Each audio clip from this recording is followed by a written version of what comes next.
April 8, 1913. Popular power.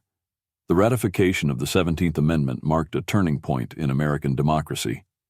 Before this date, United States senators were chosen by state legislatures, a system established in Article 1, Section 3 of the U.S. Constitution. The founders believed that this method would protect state interests and act as a buffer against direct popular influence. However, over time, this system became increasingly susceptible to corruption, deadlocks, and public discontent. By the late 19th century, numerous incidents highlighted the flaws in the legislative selection process. Bribery and political bargaining became common in state legislatures. One notable example was the 1899 Illinois Senate election, where businessman William Lorimer secured a seat amid allegations of corrupt dealings, leading to a Senate investigation and his expulsion in 1912. Such cases undermined public trust and sparked a widespread reform movement. The push for direct election of senators was part of the broader Progressive-era reforms, which aimed to curb political corruption and expand democratic participation. Activists, journalists, and political reformers called for greater transparency and accountability in government.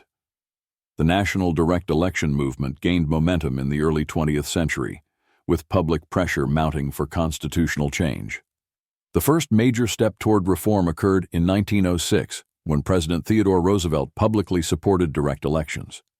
By 1910, over 30 states had adopted some form of direct primary or popular vote advisory system for senatorial selection, despite the constitutional requirement for legislative appointment. The growing discrepancy between state practices and federal law pressured Congress to act.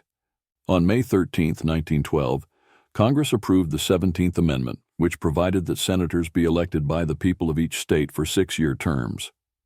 The amendment required ratification by 3/4 of the states. Connecticut became the 36th state to ratify the amendment on April 8, 1913, giving it the necessary support for adoption into the Constitution. The change was immediate and profound. Beginning with the 1914 election cycle, voters across the United States could elect their senators directly. This shift not only expanded voter influence, but also altered the relationship between state governments and the federal legislative branch. Senators now answered directly to their constituents rather than state legislatures, enhancing their political independence and accountability.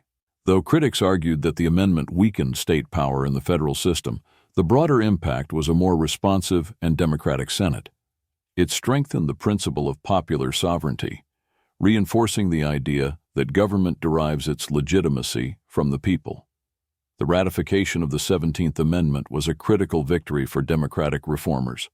It addressed long-standing corruption, empowered voters, and reaffirmed the core democratic values that continue to shape American governance today. For enthusiasts of historical ephemera, visit history-collectors.com to find collectibles that might complement your collection. You can own a piece of history.